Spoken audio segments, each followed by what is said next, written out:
Early on in their careers, Linkin Park was known as a nu metal band. They were one of the biggest bands in the movement at that time, and albums like Hybrid Theory and Meteora were full of singles and were just taking off. And by the time they released their third album, Minutes to Midnight in 2007, they decided to switch things up a bit and come up with a different sound, a more alt-rock sound with a little bit more electronics tossed in. And then in 2010, when their fourth studio album came out, they threw a major curveball with 1,000 Suns. Now, this at the time was probably their most hated album because of how different it sounded and how the rock feeling was just, for the most part, completely gone. But over the years, it's really grown on fans, and some would even say it's their best, kind of like myself. And that basically leads me to realize maybe 1,000 Suns was just one of those records that was ahead of its time.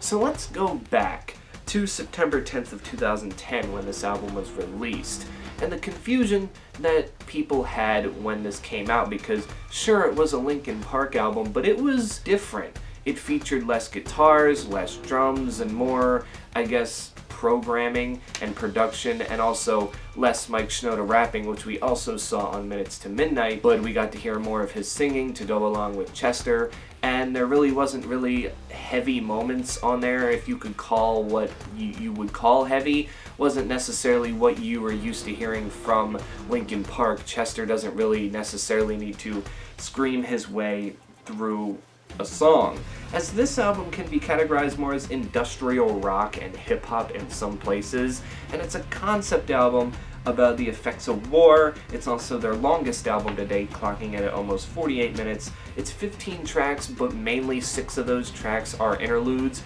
that lead into other tracks, so I guess you can say it's just 9 songs into one, and we'll get to the interludes in a minute. But I remember when this came out, because my uncle-in-law was a big fan of the band. He goes, I don't know what this is, but it's not Linkin Park. And I remember listening to it too and just feeling a little bit off from it. I felt like the interludes were just not necessarily needed for some places. Like, okay, maybe the first one is, but then you get to like the Radiance coming in. Like, you don't get to the first actual song on the album until track number 3, which is just really weird to say. You could have just put Requiem and Radiance either together, or you could have done what a lot of industrial and concept records do, and that's like have those long songs that, you know, kind of mesh together, like those 2-part songs that seem to work so well when you think about this genre in general. But it just, I don't know, some of them just felt out of place, and that's why I placed them as the worst tracks on the record. I really couldn't sit here and think like what my least favorite track on the record was, because I do like the songs that come with it.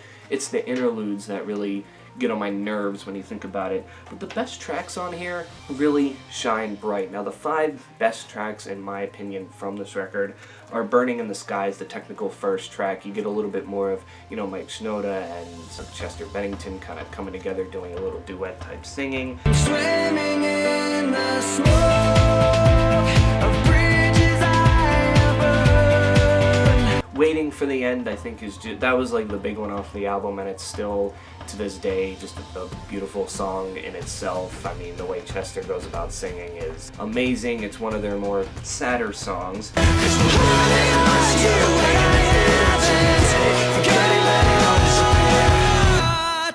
Wretches and Kings, which I would say is probably their heaviest and they're close to nu metal that they get with the, you know, guitar loop that they have going on there. The Turntables by Johan and Mike Shinoda with his hardest rapping on the record in itself, and then of course Chester Bennington gets to scream the chorus, as was per usual when you talk about older Linkin Park, especially their first couple of albums. Mike Shinoda would rap, and then Chester Bennington would come in with the chorus for the most part.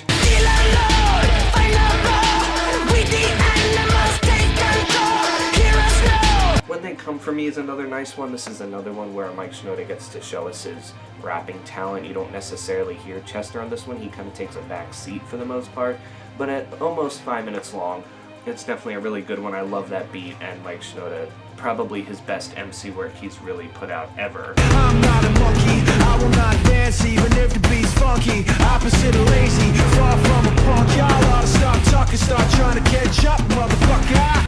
And then Robot Boy is another one. I think it's one of the more, again, quieter ones on here.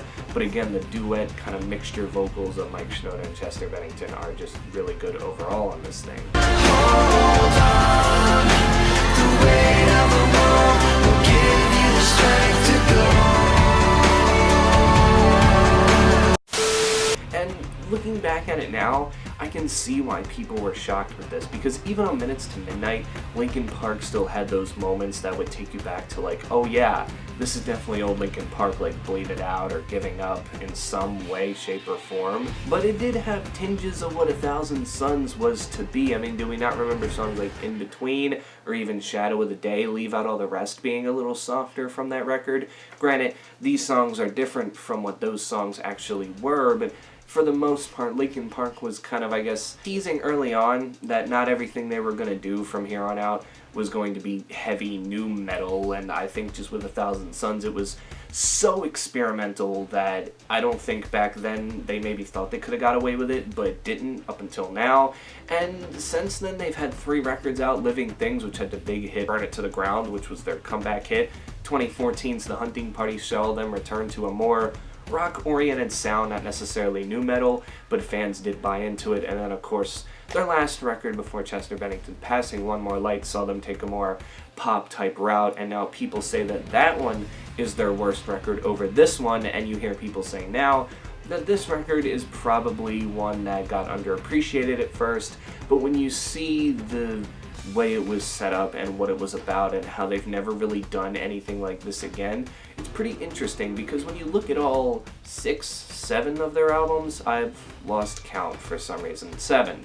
This is the only time they've done a concept album like this. Like, sure, they've had other songs about the war and the effect of it, like on a song like Castle of Glass off of Living Things, but when we talk about like an album of theirs that focuses on one full topic throughout the whole entire album that tells a story, it's this one. It's not just one song telling a story and getting it done. It's the whole album. It's the batch of songs that go through that really do it. And I felt like if they were to make this album in 2014, 2015, 2017, or even this year, I feel like people would appreciate it a lot more for what it is, considering some of the stuff they talk about we're still dealing with in the world now, whereas in 2010, again, I just think that this was something that, you know, they wanted to try out, but I thought, you know, they had 3 great albums under their belt, and maybe they thought they could get away with it, and maybe just kind of swayed into that sound a little too quick, because a lot of the times nowadays with bands, you'll see them kind of start out with one sound, and then they'll kind of keep that sound for the next album, but also slowly stray away into something else, kind of like what Asking Alexandria, Bring Me the Horizon, and Paramore have done over the years, where they kind of like, you know, hint at, hey, we're kind of straying away from this, but we don't want to do it quite yet. You know, it just, Linkin Park kind of just like hits you like, oh, yeah, we sound like this now and whatnot. You're just like, whoa, wait a minute, what happened here? But now I think that, you know, we knew over the years after this album came out that they were pretty much willing to change their sound every record and take risks that we just kind of look back at it now and go, yeah, you know, typical Linkin Park album. And it had changed on me too around 2015, 2016.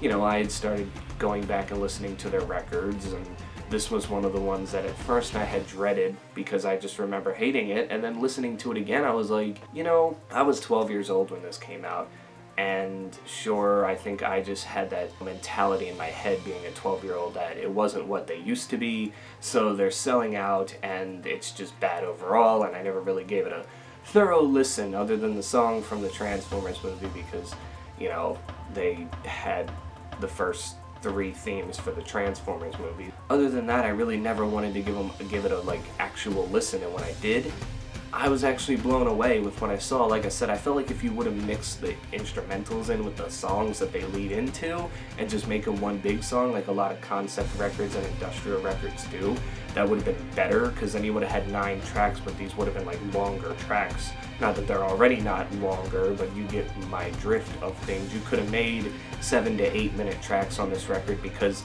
it kind of felt like that is what you were trying to go for, but you didn't really want to put them together in the song, so you just threw them in there as interludes. Like, I've never seen an album with this many interludes, but it is what it is. Even the interludes can still serve their purpose sometimes, except the one that's only like 13 seconds long. But the other ones, sure, you know what, they can serve their purpose and do what they have to do, but, you know, you can get rid of like 4 or 5 of those interludes if we're being honest. So I feel like Linkin Park is just one of those late blooming gems, and I feel like talking about more albums like this that, you know, when they first came out were frowned upon, and then over the years people have started to grow more fond of it, or if not more fond, they just became more understanding of it and realized what was happening, what was going on, and why the band or artist may have decided to take this risk. And Linkin Park was just at the point where they were at the top.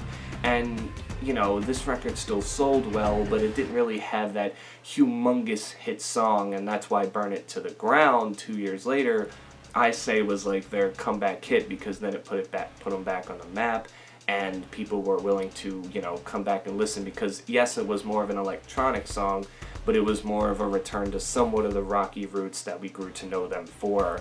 And people probably heard it was like, well, it's better than this record, and then they went back and listened to this record and were like, you know, not terrible, not that bad either. And now it is my second favorite album of all time. It can't pass American Idiot. I'm sorry, I don't think nothing ever will at this point. But 1,000 Suns is really my most played Linkin Park album nowadays. I still like listening to every record, but 1,000 Suns is the one that I would choose if you were to make me pick between all 7 other albums. Other than that, that's really all I have to say.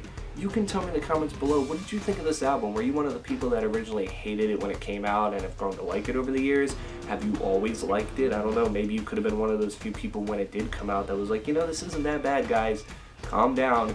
Or has it just never been your thing? Like, I can understand that we all have preferences, and Linkin Park's another one of those bands that it's hard to really, you know, choose an album to send somebody to first. Like, a lot of people be like, oh, that's easy, just send them to Hybrid Theory. Yeah, but when they go from Hybrid Theory to the rest of their discography is when, you know, it starts getting more deeper and confusing. So you just gotta kind of pick and choose songs with them, in my opinion. Give them this song, and be like, well, that's from this era, that's from this era, so if you're interested, go listen to the album. But, you know, Linkin Park is one of those ones I think that was, you know, trying to make genreless music okay, and they were one of those bands that was basically showing you, hey, go out of your comfort zone, do different things. Just because you're labeled as this from your first couple of albums doesn't mean that's what you have to stick with. Don't be the same boring band over and over and over again. Get creative, use your creative genius. And they have multiple creative people in that band, from Mike Shinoda, Chester Bennington, Brad Dielson, Joe Hahn. So, you know, they were willing to do anything, and you've seen how it's been throughout their whole entire career. A lot of people know them, and there's even songs that people like, even though they're probably not Linkin Park fans. So when you have that going for you, then you pretty much, you know what you're doing. But yeah, that's it for me. Stay safe out there, and until then, I will catch you all in the next one.